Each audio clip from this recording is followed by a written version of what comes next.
Okay, my name is Katie Bark. I'm with Montana Team Nutrition, and I'm very excited to be here with you today, and I really appreciate you taking the time. As you probably have already figured out, you're on the,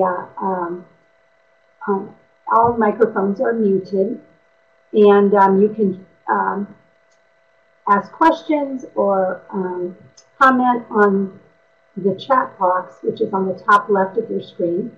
And I do see that Rochelle Davies from Office of Public Instruction, School Nutrition Specialist, is on, so she might be able to also answer some questions. So we'll get started. And if you would, if you haven't already, if you don't mind, in that chat box, if you would type your name and the name of any of your peers that are with you, and then also your school district name in the chat box, and then just press the little icon and it will appear. So this is the way we take sort of attendance.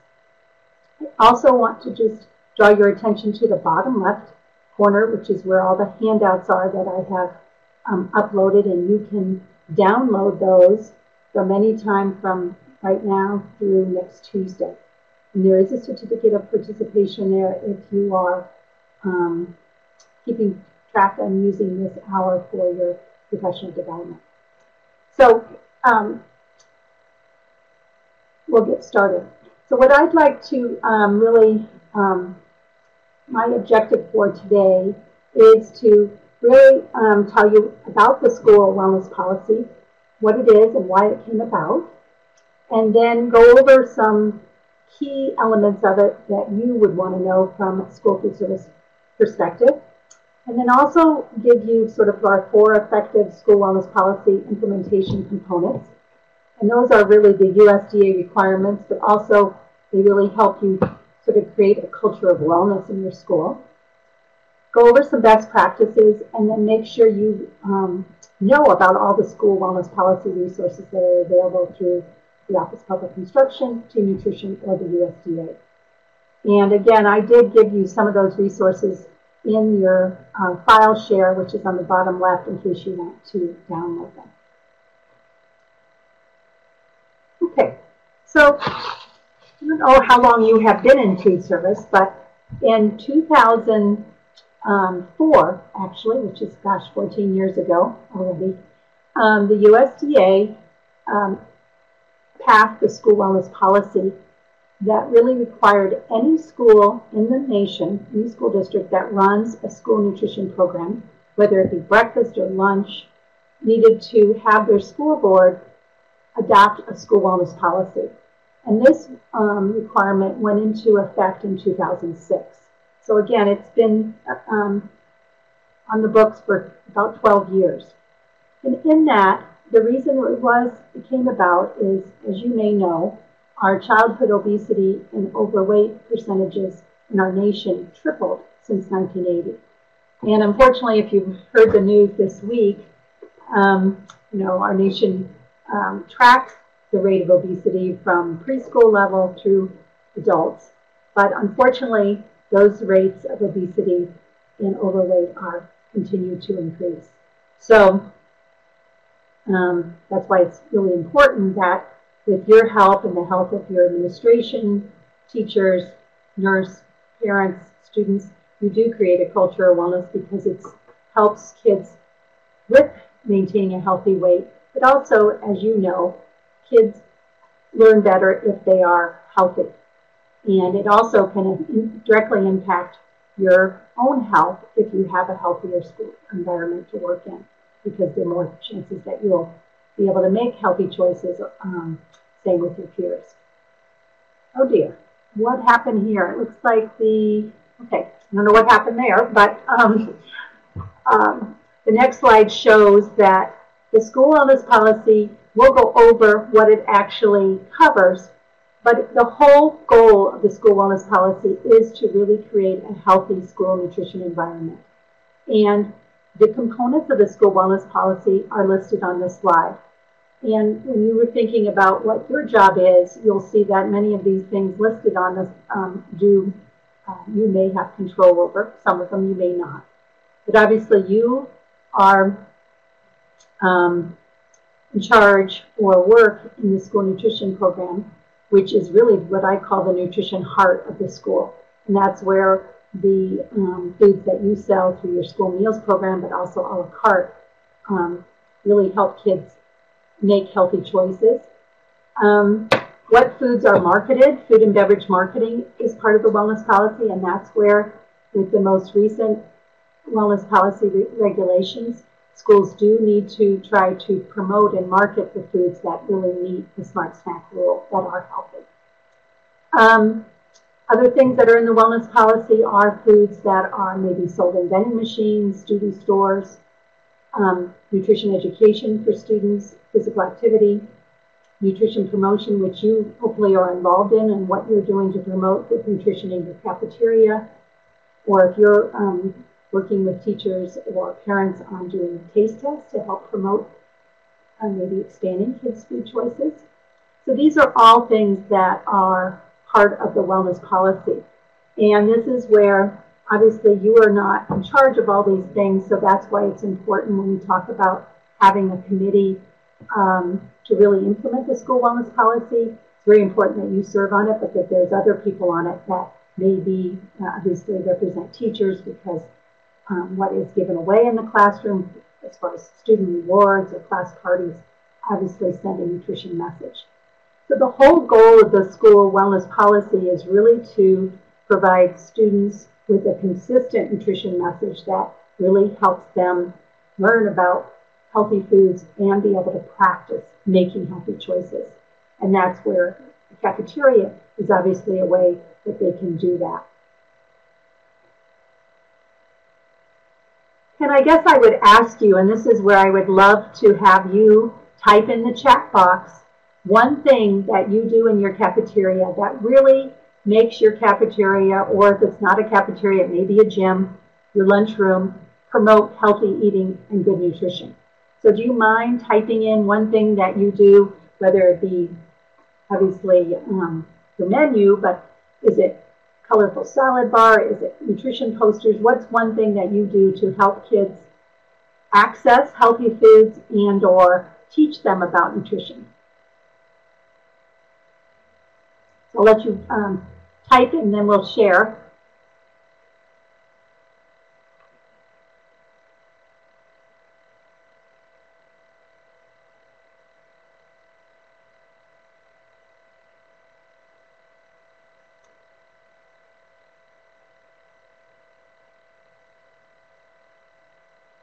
Great. People are sharing that they are all-you-can-eat salad bars.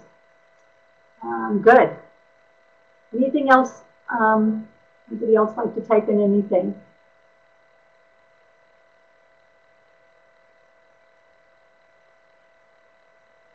Well, salad bar is a great way to really give kids the choice of selecting from a variety of fruits and vegetables. The picture you see on your right is a salad bar that a school did for St. Patrick's Day. And since it's March, I wanted to include it because I thought it was such a cute idea that they included so many green items, from broccoli, it looks like grapes, and then other pears, things to promote St. Patrick's Day. Sounds like Danielle also is doing the start of the Harvest of the Month program with their elementary school. Danielle, do you mind also putting in what school you represent so we know where you're from? That would be awesome. But that's a great way. Harvest of the Month, as you know, is a coordinated approach to really promote Montana foods, but also really allow you to work with a teacher and school administrator or parent to really teach kids about Montana foods and also expand their food choices. Like, you know, February was beets. So many people tried roasted beets or had them on the salad bar, had a beet cake, beef hummus. I just was having lunch with Dale Hayes, as many of you may know her, with School Meals That Rock. If you don't know about her, I definitely go on her Facebook page, School Meals That Rock. But she talked about how a Georgia school just did beet pancakes for Valentine's Day. So isn't that fun? So anyway, You'll see that Erin from Phillipsburg has a foldable chalkboard with week's breakfast and lunch menu written in bright neon colors to attract attention. Awesome idea. As you know, signage really helps bring kids to your program, and sometimes you assume that the kids know like what soup you're serving, but they really don't unless if you don't have a sign. So that signage is a great idea. I'm so glad to hear so many people are doing salad bars, and then and every other Friday variety fresh fruit bar. What a great idea! Thank you for sharing. But this is where I think if you're thinking of doing something for your school wellness to really implement the school wellness policy, I would definitely look at your cafeteria, have you and your staff look at it and see what are some ways that you can really make what I call your cafeteria sing of nutrition. Okay, when we talk about the wellness policy, I want to make sure that this, if you wouldn't mind responding in the chat box, have you seen your school district's wellness policy and do you know where it's located? Is it on the website?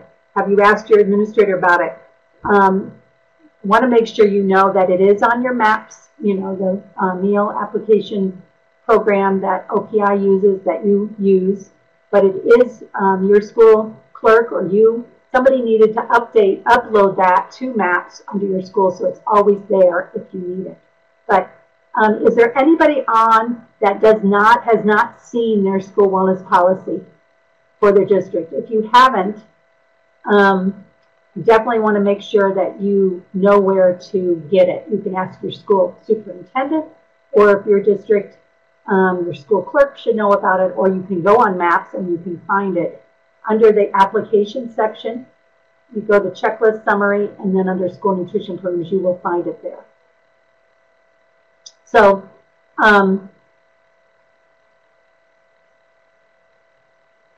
okay. And usually, the first thing that after a school, what a school should really do is basically appoint one of the staff. Usually it's a staff. It could be a community member, but it's usually a staff person. It might be an administrator. It might be a food service director and a health enhancement teacher.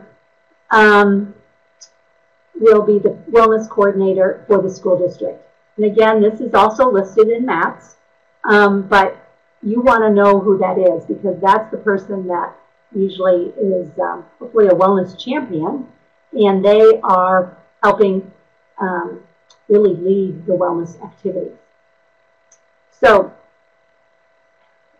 who can list, if you into the chat box, could somebody list what your positions in your school? Who is the wellness coordinator? Is it the superintendent? Is it you?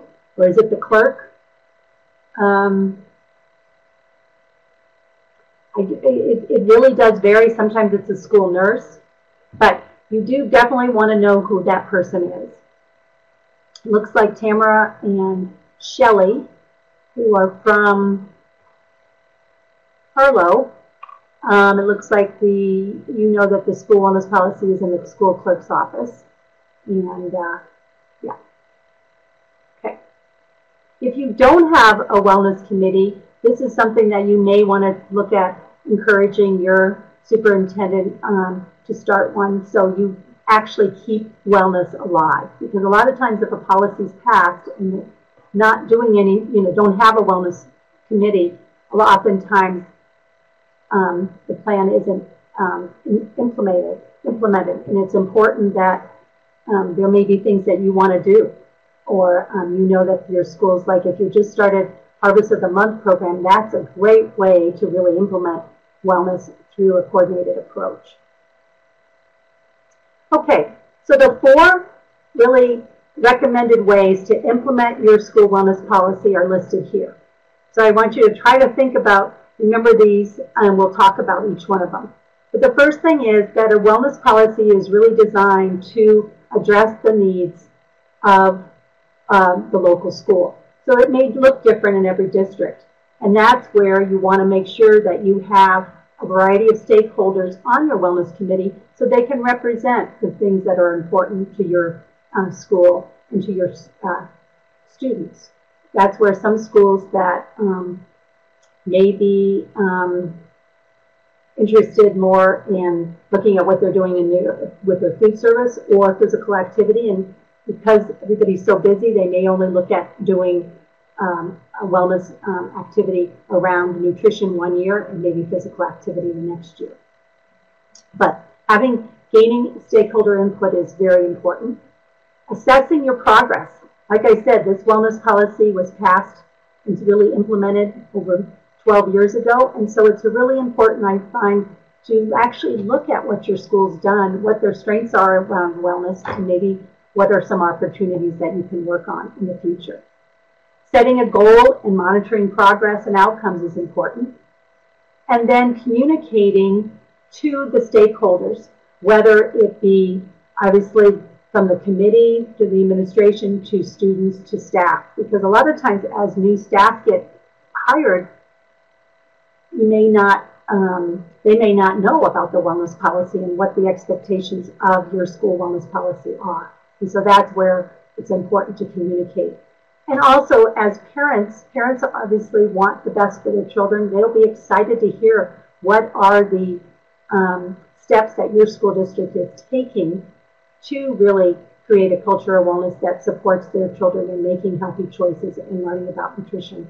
So they're ready to learn, but also have skills as they grow to stay healthy. So these are the different steps that are recommended to, and we'll go over them. As far as the number one thing that I think you walk away today knowing is having a wellness committee is key. So you can have that stakeholder input and that the wellness policy actually stays active. Because it's important, as you know, as the school food service director, when your school is reviewed by the Office of Public Instruction School Nutrition Programs, the specialists do look at the wellness policy. So it is a regulation that needs to be followed, and that's where the best way to implement it is to have a wellness committee. And that committee could be made up of, depending on the size of your school, if you're a small school, you may not have all these positions represented, but it's important to have, you know, a variety of stakeholders from administration, obviously. That could also be a school board. Sounds like Danielle, this is great that you're from the school board. Thank you for joining us today. And it sounds like you have a wellness committee at Honeywood Schools. And obviously school nutrition services, that's you or one of your staff. If you have a school nurse, or sometimes I know in some of the districts it's a county nurse that might be involved. Community leaders, parents, you know, in billing, they even have the vending company on it because they do obviously provide snacks through the vending machine, so they're on the wellness committee. It's great to have students, if you can, and school board members. So depending on, you want to make sure you just have a variety of stakeholders. Now, like I said, the second step is you have the people that are going to sort of really make sure they implement the plan. But then you want to know, where do you get started? And what is, how do you go forward? And this is why one of the regulations for the school wellness policy, that's a new one, is to really complete an assessment of your policy at least every 3 years. And as you know, your school food service program is audited by the Office of Public Instruction School Nutrition Programs every 3 years. So it's a good time when you know you're up for a review. That's when you want to make sure you tell your administration or your wellness committee coordinator that it's time to assess the policy.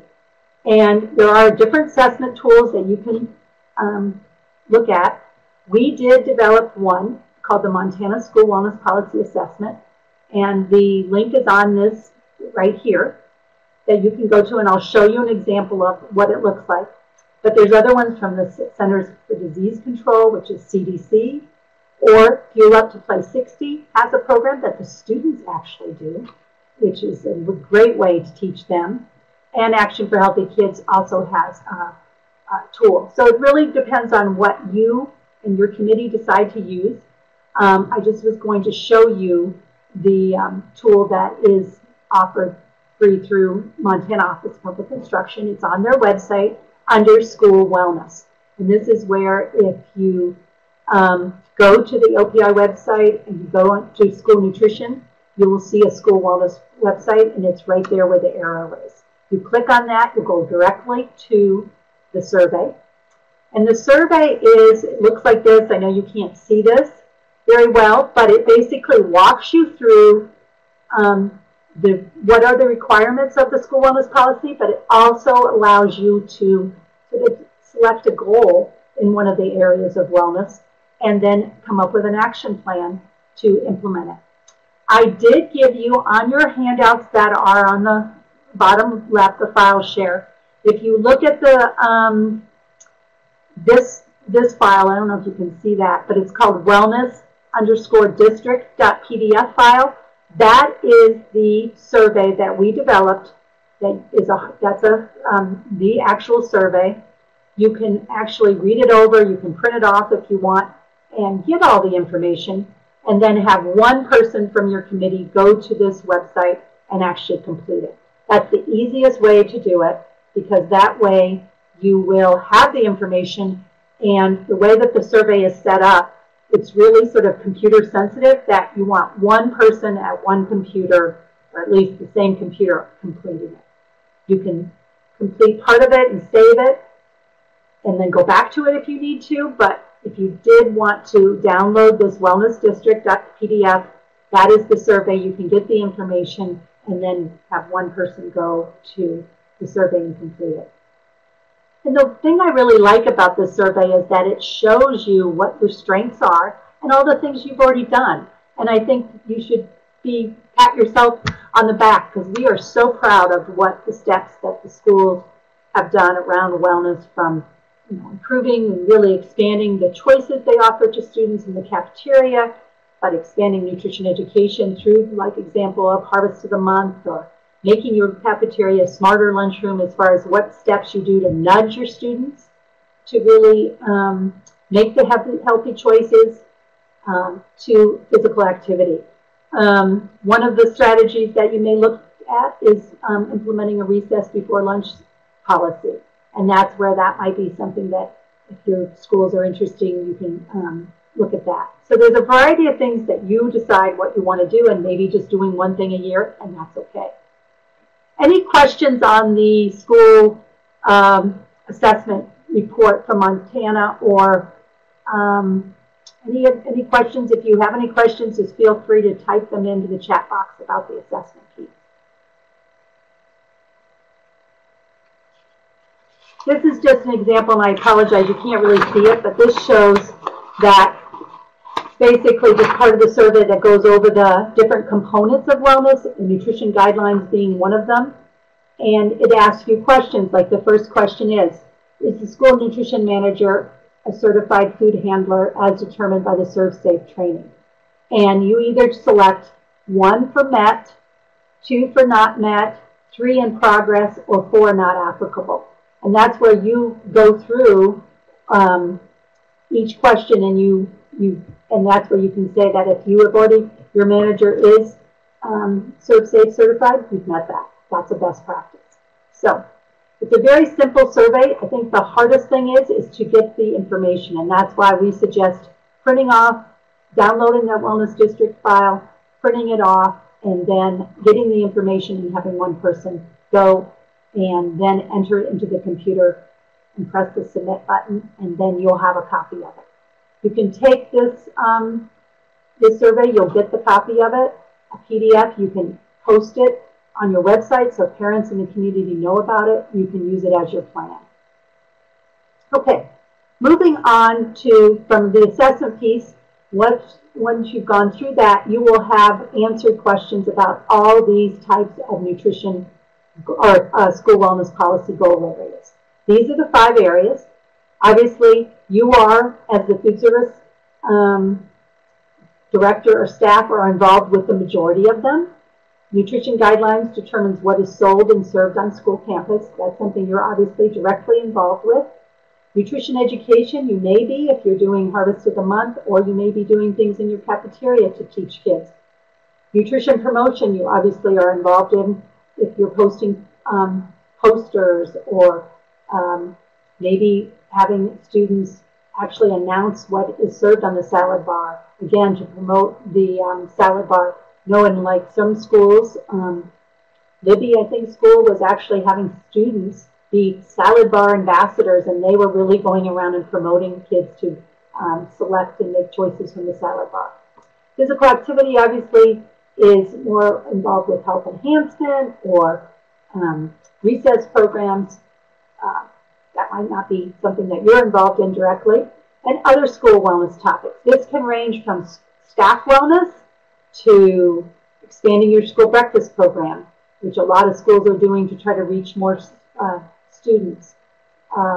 Looking at dental or mental health issues. This is where a lot of times what we find, if the school district has a school wellness policy, they're not just looking at nutrition and physical activity, which is the requirement for USDA. They're looking at all aspects of health for students, and that's where of those other topics of mental health, dental may come in too. So looking at the different areas, it's important.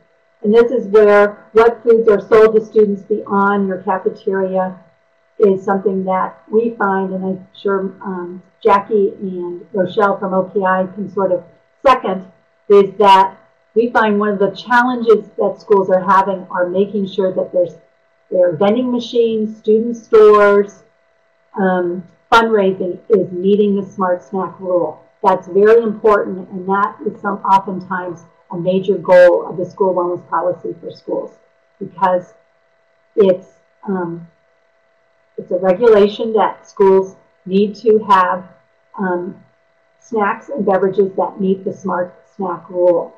And this is where, again, that might be beyond your control, but this is where you see vending machines or student stores that are not meeting the Smart Snack, you can tell your administration that because it's a USDA policy and it's related to your school nutrition program, you need to start working on changing those.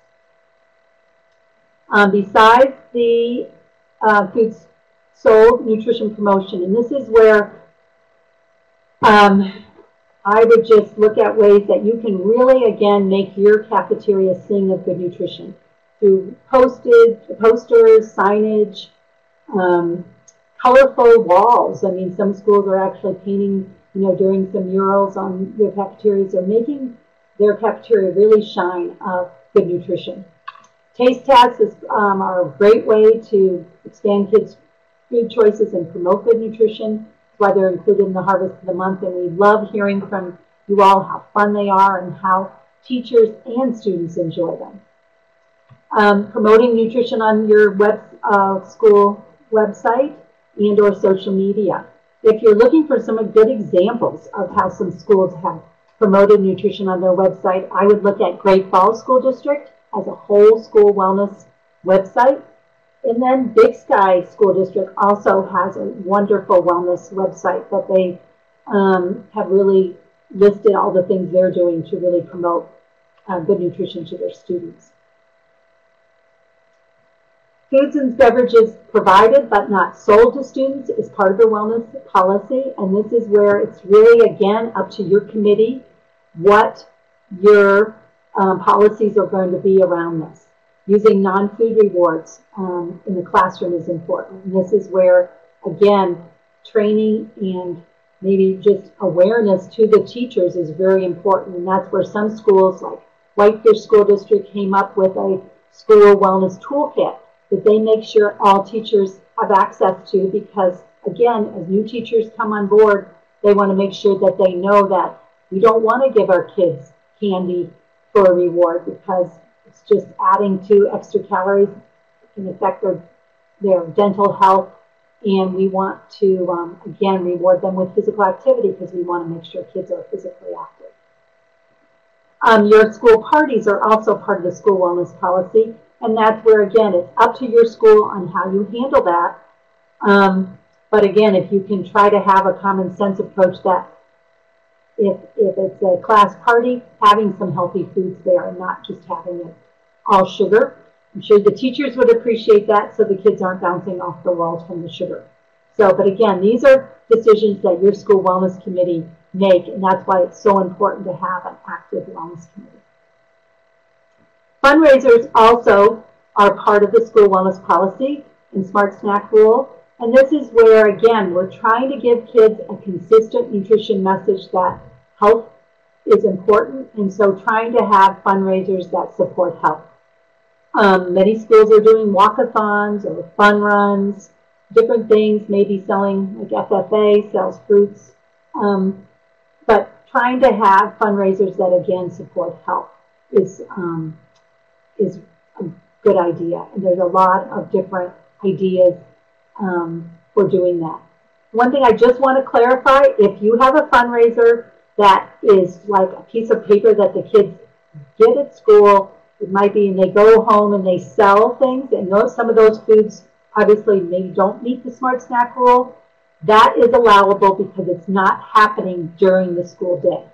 Fundraisers that happen from midnight to a half hour after the school day are the ones that have to really meet the Smart Snack Rule. If it's a pass-through one, those don't have to meet it. But again, I'd ask you, what kind of message are you giving to kids if you are selling a lot of unhealthy foods through those pass-throughs? But just to clarify that. Okay, I do want to spend a moment on food and beverage marketing, because this is a new procedure of the wellness policy just since 2016. And that is where, again, to give students a consistent nutrition message, we want the marketing that happens at school to really promote healthy foods. And this is where, if there's posters or if there's things that in your cafeteria that say, have an unhealthy food on it, you may want to try to see if you can get new signage on that. If it's a cooler or a vending machine, the vending companies have signage that they promote water or juice. I would really try to look at that and ask your vendor to change it out if it's right now promoting a sweetened beverage, because those are things that can change, that can be changed easily. And again, we want to try to have things that are promoting good nutrition messages. If it's a scoreboard or something like that, that obviously is permanent. Obviously, you can't change that until the next scoreboard maybe gets purchased. We're trying to really maybe walk around, and this is where you could get students involved. If students walked around and they used the Fuel Up to Play 60 little assessment of the school campus, they can say, oh, this one is, promoting sweetened beverages, or this one's promoting water. Trying to change that, those marketing messages so they are promoting healthy foods.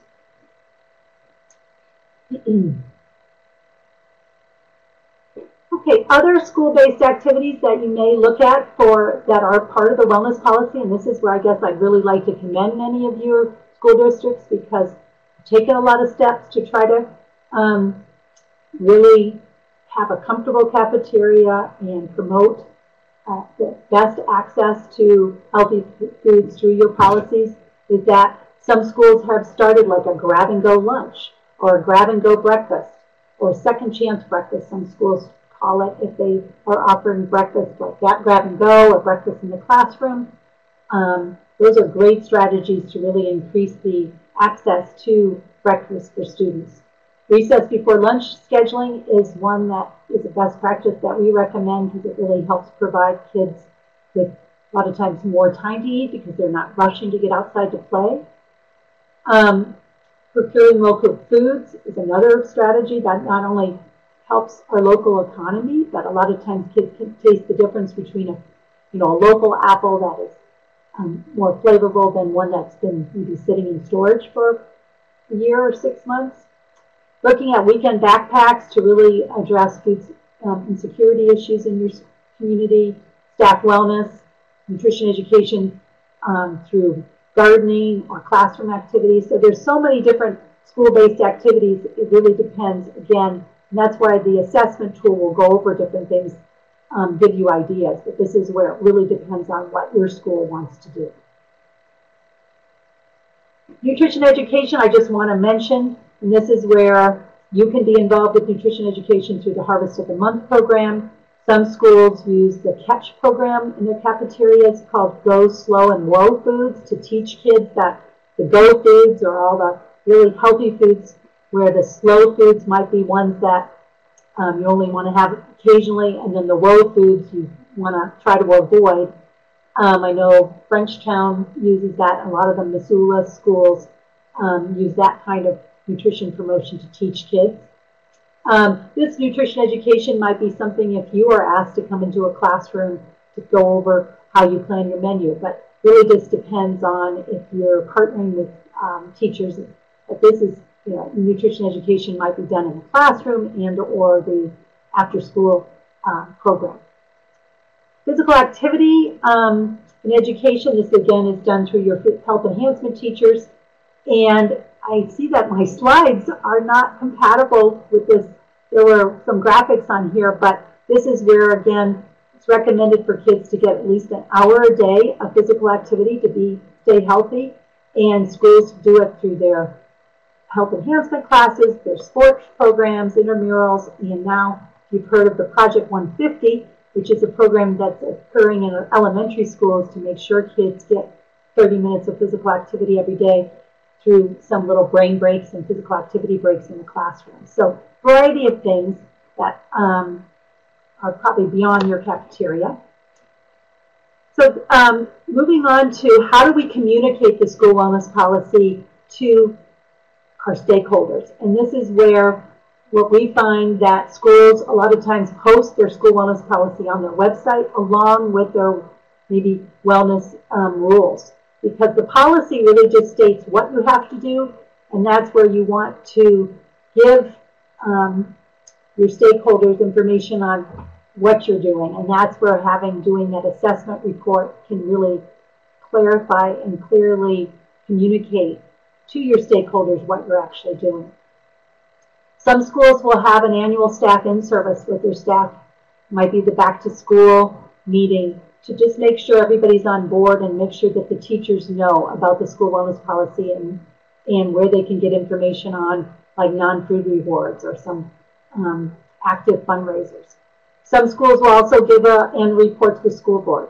That just really depends on the school, but any way to really communicate to your stakeholders with social media now and schools having Facebook pages, sometimes schools are putting the information on their Facebook page too.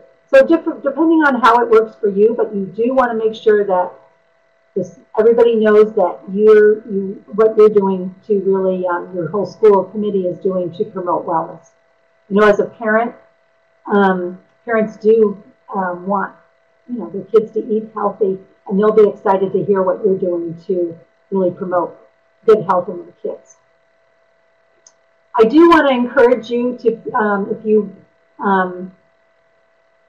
don't know if your school is a team nutrition school, the USDA just encourages all schools to become a team nutrition school. And this just means that it's really basically committing to develop a healthy school environment that gives kids opportunities to eat and select healthy foods and also be physically active. So it's a good way to, if you're just starting a school wellness committee, to actually get everybody on board and go over the key values of being a team nutrition school. It's very easy to sign up. All you have to do is go to this link, and if you just Google Team Nutrition School, it will come up, and you sign up each of your schools for it. And that way, for each school, you put down, or the school, whoever fills out the Team Nutrition School application, puts down who's going to be the leader. It might be the food service director, or it might be the principal. And they will get information from USDA about free resources that are available, a newsletter, and just free curriculum that can help you, stickers, posters that you can utilize in your school to really promote and teach kids good nutrition. How many people know, can you type in the chat box if you know if you're a team nutrition school? Does anybody know?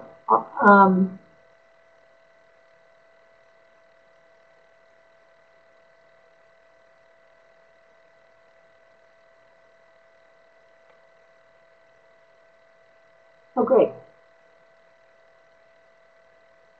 So it sounds like Danielle from Plentywood knows that they have signed up. And usually if you're like getting a mini grant from Team Nutrition, or we encourage all schools that are participating in Harvest of the Month to sign up to be a Team Nutrition school, because again, you get free stickers and things that you can utilize in those taste tests or through your nutrition education activities. Great. And what you can do there too, if you aren't sure, you can go to the website and actually just put in what we recommend is putting in your zip code, and then you will be able to find if your schools are there, and if not, you can sign them up, or if you need to update the application because the school's personnel have changed, you can actually go and just update the information very easily. Okay. I also wanted to just put a plug in, and I know many of you have heard about how to create a smarter lunchroom, but this, and I did also, one of the files that you can download if you'd like, it is called SLM, it's the second file, SLM Scorecard 2.0. It is the scorecard, and what we recommend that as the food service director to complete a scorecard on your cafeterias each year. So that way you can actually assess what you're doing to really create a smarter lunchroom that nudges students to make the healthy choices. I know from talking to a lot of you, like I know Maria from Plentywood told us after she did the scorecard, she found that she wanted to, one of the recommendations is to put the salad bar front and center when the students come in so they cannot avoid it. And obviously, sometimes schools will put it so you can have students on both sides. That helps the kids get through the salad bar faster. But it also, when kids are hungry and the first thing they see are the fruits and vegetables of the salad bar, they're more apt to take them. And I remember Maria telling me that after she did that, she couldn't believe how much her amount of lettuce increased. So she knew kids were taking it more. So again, we would recommend that as part of your role as the food service director in your school, as part of the school wellness policy plan, is to do a scorecard each year. It doesn't take long, and then maybe choosing one or two strategies from it each year to implement, which might be just moving the salad bar, or putting the white milk in front of the chocolate milk is another strategy to really help promote students to select white milk. Okay, let's see here. I just want to point out a few of the resources that are available from Team Nutrition to help you really implement some of the school wellness strategies. You'll see here the Harvest of the Month program that many of you already know about. Put our Team Nutrition website here at MSU, and also the Smarter Lunchrooms website, because that way you can go to those directly. I also did give you as one of the handouts the overview. It's called the LWP Summary, Final Rule. That is the overall summary of the policy. And if you know that, your school administration is not really paying attention to school wellness policy, you may want to print this, download this file. The LW just means Local Wellness Policy Summary, and it provides the overview of the wellness policy, and maybe go over it with your superintendent so they know the current rules. Because again, like I said, next time you're up for review, the school's nutrition program specialist will be asking you and asking your superintendent about what you're doing to implement the school wellness policy, or what your school is, not just you as the food service, but your school district. We did develop a ready-to-use, what we call Montana School Wellness in Action, a six-step implementation guide resource that I did also give you as a download. It's the first file called Montana School Wellness Implementation Guide. And it is probably a 20-page document that you can utilize. It goes over everything that we just talked about, from why it's important to have a school wellness committee. It gives you the links to the assessment tools. It goes over different goals that you can choose, and then also assessment tools. So this guide is posted at OPI's School Wellness website along with the Montana Teen Nutrition website that you can utilize. So you can either download it or get it off of our website. Okay, so what I'd like to do is, with your help of the chat box, go over some of these questions and to see if you have questions and just to review what we went over.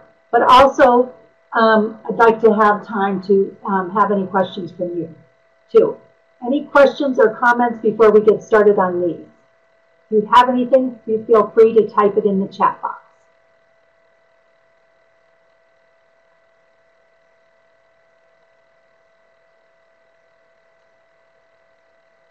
Okay, seeing none, what I'd like to do is, we went over, if you remember, 4 very important implementation components of the school wellness policy. Can somebody type in at least one of the 4 that you remember? What is one component of really implementing a strong wellness policy? Anybody?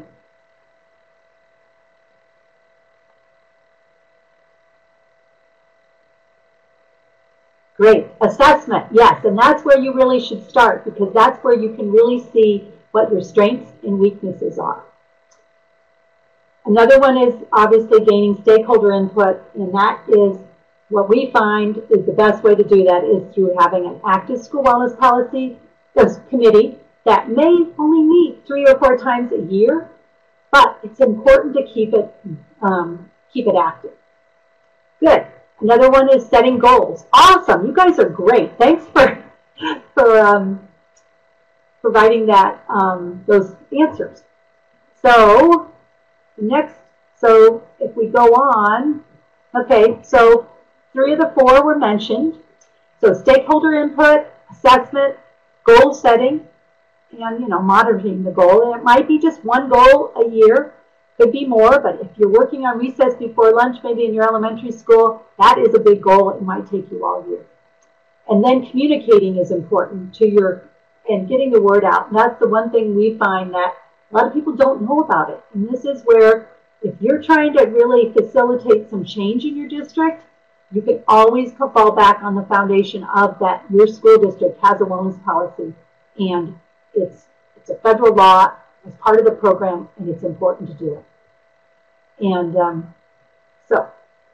okay, how can you get more information? I just want to make sure you know where you can get more information from OPI School Wellness website, through contacting us at Team Nutrition. We're here to help. It's part of our job through Team Nutrition is really to help provide training and technical assistance on the school wellness policy. And that's where if your district wants to have an in-service, or we will be providing regional workshops again this next fall. We did 3 this year that were in Great Falls, Missoula, and Billings, and we're going to be doing at least 3 more unless people request additional ones, but we'll be doing them in Miles City, Butte, and Kalispell. But again, if you have a school and a few schools in your area that you want it, we will try to accommodate and come to you. Okay, the next question was, how often does the school wellness policy need to be assessed? Well, I sort of gave you the answer here, but I want to make sure you know, because if it's whenever, you should do it at least every 3 years. We recommend to do it every year to see your progress, but just always know that the year you're probably getting reviewed, you should do it if you haven't done it the last 2 years before that. So make sure that you're up for review next year. Doing your assessment would be a good thing to do this spring, if you want to be ahead of the game. And as a food service director, we really recommend that you look at doing the scorecard, Smarter Lunchroom scorecard each year, and trying to implement 1 or 2 or 3 strategies each year. We would love to hear what you're doing along that, because we'd love to share your success with others. Okay, and what is the key to successful school, healthy school environment? We find the key is keeping wellness active, and that is oftentimes through a school wellness or health committee. What we have found is in large districts, they may have a self-standing school wellness or health committee, There's some other schools may put it as part of like the Montana Behavioral Initiative team that many schools are utilizing to really create a safe environment. Or another school may have it as a school community committee. So it really depends on what works for your district, but having a committee that is going to be address the health of the student is really important. So that, I think, is all I have. I wanted to see, are there any other questions that you have?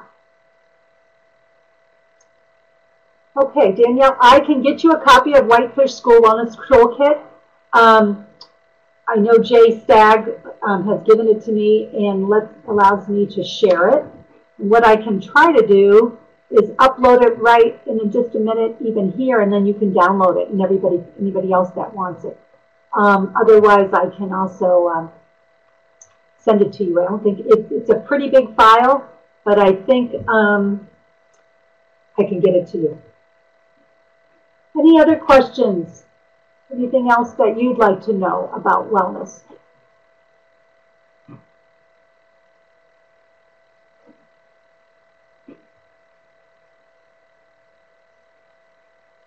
Okay, maybe what I'll just do is I